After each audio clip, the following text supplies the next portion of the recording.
Yo, comment ça va? Vidéo pour le début de 2026, à peu près je sais pas exactement le jour où elle sort. La première vidéo elle date du 3 janvier, mais il s'est passé pas mal de trucs, donc la vidéo sort rapidement, il y a plein de trucs à dire, je rentre dans le vif du sujet, on perd pas de temps, voilà. Du coup cette vidéo sort avant que je vende Baume, j'en reviendrai dessus plus tard, et la prochaine ça sera le après-vente, est-ce que ça a percé, tout ça, machin. Et vous m'excuserez, j'ai la voix cassée, je suis maxi malade. Alors déjà, ma vie hors dessin, bah ça va. J'ai validé mon premier semestre en master avec un peu plus de 15 de moyenne. On travaille toujours aussi peu, mais les gars, s'il vous plaît, faites semblant, je vais rassurer ma mère. Du coup, les copains, ça va, ma copine, ça va, mes parents, ça va. Dans ma vie, à peu près tout va bien.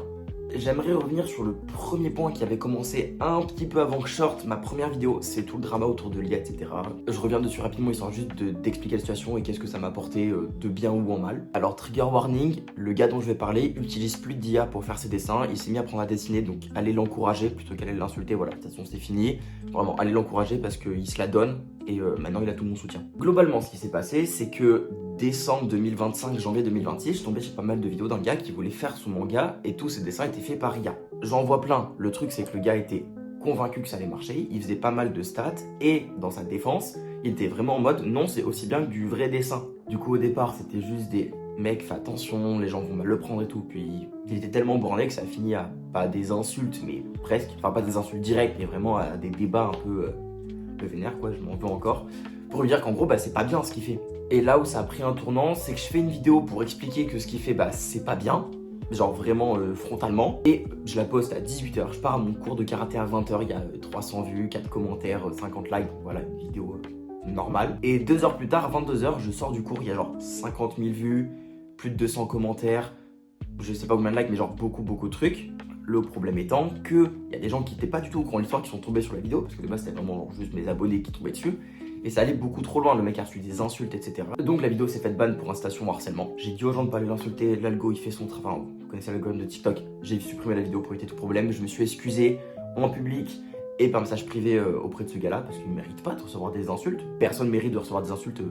Voilà, le mec il fait juste un truc peut-être moralement condamnable, et encore, voilà, bah, c'est pas très grave. Donc ça a fini pour ma part sur une vidéo beaucoup plus large, plus longue, où j'explique globalement pourquoi on peut pas justifier l'utilisation générative de l'IA en prenant comme exemple ses réponses et ses vidéos. La vidéo a bien marché, voilà, ça a fait son petit buzz. Lui de son côté a fini par être convaincu, je suppose, que c'était mieux de dessiner. Donc là, il s'entraîne au dessin, il essaie d'écrire, il se concentre sur les scénarios et c'est très cool pour lui. Je lui souhaite que de la force. J'espère qu'il réussira soit à trouver un illustrateur, soit atteindre un niveau de dessin qui lui plaît pour qu'il puisse dessiner ses propres histoires. Ce que j'en retiens, c'est que les réseaux, c'est pas un jeu. Voilà, j'ai jamais été connu, j'ai jamais eu trop d'abonnés, que ce soit sur mes anciens comptes de dessin ou celui-là. Et en gros là, c'était un peu une réalité en pleine face où en fait il y a des gens qui se rendent pas compte peut-être de ce qu'ils peuvent dire. Moi le premier, et que les réseaux c'est pas un jeu, ça peut faire sur des insultes, sur des dramas, etc.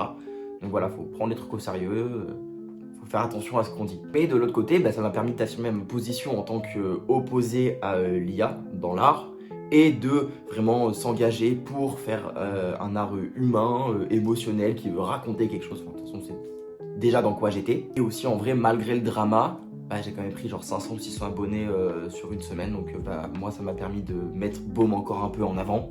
Donc en vrai, un peu tant mieux. Ça c'est bien fini. Il n'y a pas eu un mec qui a eu son compte supprimé ou qui s'est retiré des réseaux, etc. Chacun fait sa vie de son côté. Et c'est tant mieux. Aussi en parlant des réseaux, est-ce qu'on peut parler d'un certain succès peut-être pour moi? Récemment, j'ai fait une vidéo qui a fait 130 000 vues. J'ai pris 800 abonnés en 2 jours. Donc ça fait plaisir. Donc au total, je suis à un peu plus de 2600. Je sais que c'est rien. Mais en fait, il y a plus en plus de gens qui m'envoient des messages pour me poser des questions, qui me disent en commentaire qu'ils vont acheter Baume, qu'ils ont envie de le lire et tout. Et j'ai l'impression que ça commence quand même à fédérer une communauté où il y a des gens qui sont genre attachés à Baume, genre qui ont vraiment envie de le voir, ils sont pas juste là en mode oh le mec fait du dessin c'est cool. Il y a toujours la même dizaine de personnes qui commentent sous mes vidéos, plus d'autres qui tombent dessus par hasard.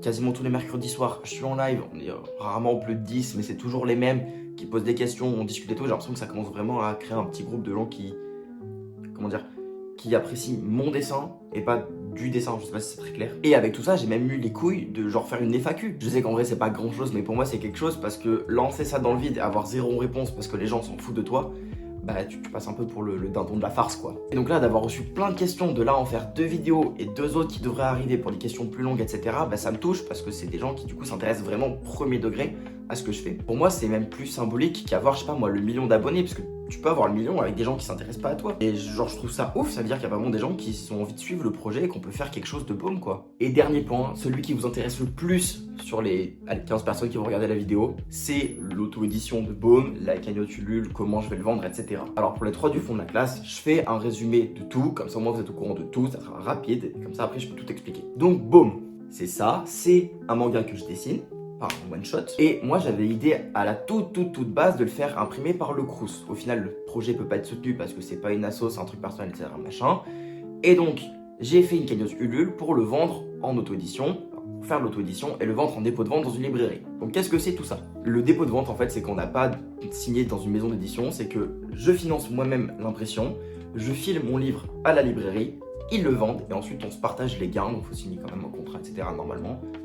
Et donc l'idée c'est que je fasse ça. Et Ulule c'est quoi? C'est un site pour créer des cagnottes fait pour les artistes où on peut financer des projets, etc. Il y a des contreparties, il y a des minimums à respecter, c'est comme assez surveillé, etc. Et j'ai ouvert une cagnotte qui à l'heure où je tourne a fermé hier et il y a 900 € sur la cagnotte. Donc c'est énorme, c'est bien plus que ce que j'imaginais pour pouvoir imprimer Baume. Et donc là techniquement il n'y a plus qu'à imprimer. Et là vient l'histoire de la librairie. La librairie, normalement, ça sera la Momie Manga à Grenoble, parce que j'habite à Grenoble et que c'est une librairie dédiée au manga. Donc j'y étais allé en décembre, en janvier, j'avais pas pu rencontrer du monde, ils avaient fait des travaux, etc. Patati patata, j'avais tout mis sur les réseaux. Et début février, j'ai pu parler avec un responsable que je nommerai pas ici pour éviter tout problème. Et je lui ai montré rapidement Baume sur ma tablette, etc. J'avais pas fini de dessiner complètement Baume. Il a grave kiffé l'idée, le projet, le dessin, il m'a dit que ça avait l'air vraiment bien. Et il m'a dit de repasser une fois que j'aurais fini Baume. Et puis j'ai fini Baume et j'ai même imprimé un exemplaire test pour voir ce que ça donnerait. Sauf que le responsable, il est en congé. Il a le droit d'avoir une vie. Et il revient le 25 mars. Donc j'y retourne le 25 mars. Pour moi, c'est dans une semaine. Pour vous, c'est maintenant. C'est bon, je suis passé à la librairie, tout s'est bien passé, j'ai pu re-rencontrer la personne que j'avais déjà rencontrée, que je devais revoir, etc. Vous connaissez la cantine. On en a discuté, ils feront une pile spécialement pour Baume, comme n'importe quel manga, donc c'était vraiment un truc édité machin, voilà, faudra mettre le prix dessus. J'essaierai de faire une petite jaquette en disant manga Grenoble amateur pour pousser les gens à vouloir soutenir un projet qui est ici. Donc la librairie, de leur côté, ils se renseignent sur tout ce qui est dépôt de vente, savoir comment eux ils le déclarent légalement, comment on partage la recette, etc. Tout ce qui est légal. Moi de mon côté, je m'occupe de créer une micro-entreprise, probablement ouvrir un compte bancaire dédié à ça, je vais être patron de moi-même, ça c'est stylé. Donc voilà, maintenant Baume c'est fini, je vais lancer l'impression juste là tout à l'heure. Globalement il reste que de l'administratif, voilà, puis s'occuper des réseaux, pousser les gens à les lire, etc. S'occuper de finir de le traduire en anglais pour le mettre sur Manga Plus Creator, le préparer pour Manga Draft. Dès que je l'ai reçu, trouver une date de sortie. Voilà, maintenant il reste que de la mise au point, le plus gros est passé, donc voilà, c'est la bonne nouvelle. Bah sur ce, moi je vous laisse, on se retrouve sur YouTube après que Baume soit sorti pour voir ce que ça donne, etc. Et puis d'ici là, allez voir les réseaux pour avoir tout, allez lire Baume qui soit sorti, et puis je vous fais des bisous.